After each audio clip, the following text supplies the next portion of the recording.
tied to its side, with the Star of David carved into her back. And when the Palestinians finally speak, they mock and psychologically terrorize another woman trapped in a bus.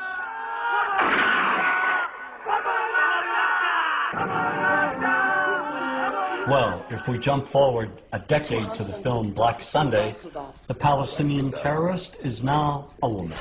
Striking where it hurts them most, where they feel most at home.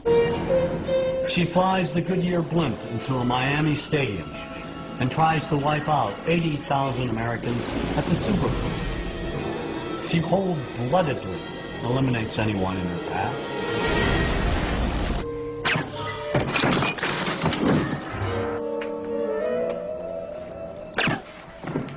The movies that we see basically follow Washington's policy. It's reflected in the cinema over and over again, particularly during the 1980s and the 90s, where you had perhaps 30 films which showed Palestinians as a people who were intent on injuring all Americans. How may we help you, Jad? One of the most despicable portrayals of Arabs and Palestinians occurs in the 1987 film Death Before Dishonor. First, they murder a guard, and then slaughter an Israeli family.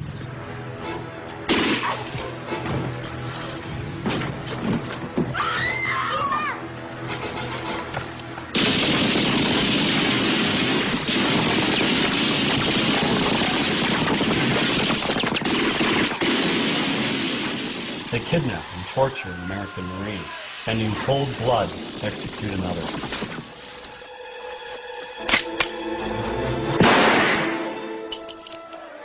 And they burn the American flag right in front of the American embassy, and then dispatch a suicide bomber to blow it up.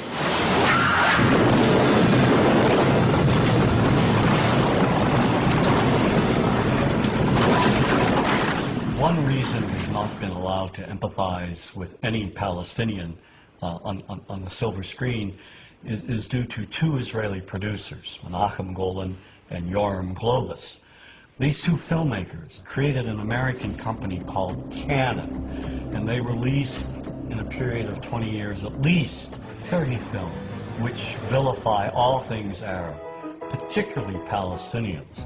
They even came out with a film called Hell Squad, showing Vegas showgirls trouncing Arabs in the middle of the desert.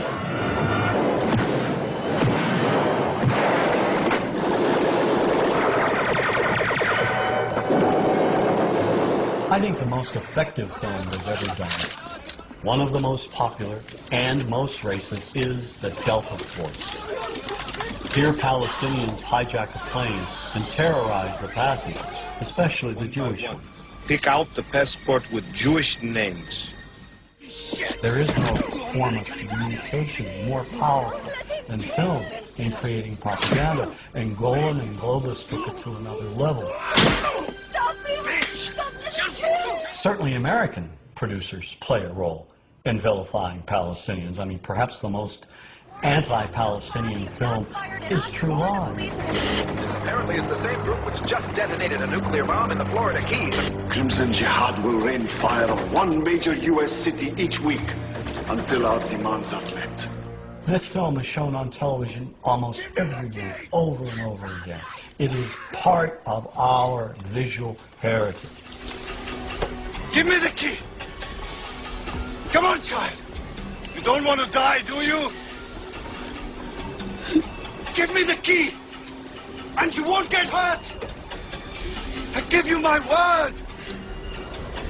No way, you wacko! And we never see Palestinians who suffer under occupation, Palestinians in refugee camps, Palestinians who are victimized, who are killed, innocent Palestinians. These images are denied us. Now, why are they denied? Is there an unwritten code in Hollywood saying we cannot and will not humanize Palestinians? I mean, why can't we humanize Palestinians in the same manner in which we humanize Israelis? Is not the life of a Palestinian child media-wise, Hollywood-wise, politically-wise, as important, as humane, as valuable as the life of an Israeli child? And if the answer to that is yes, why can't we see that on silver screens?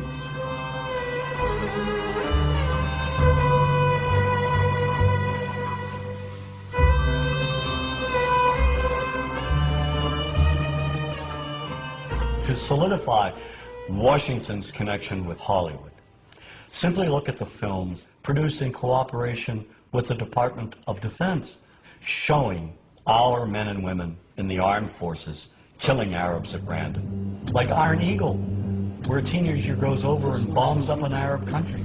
You know, just learns how to fly a jet overnight.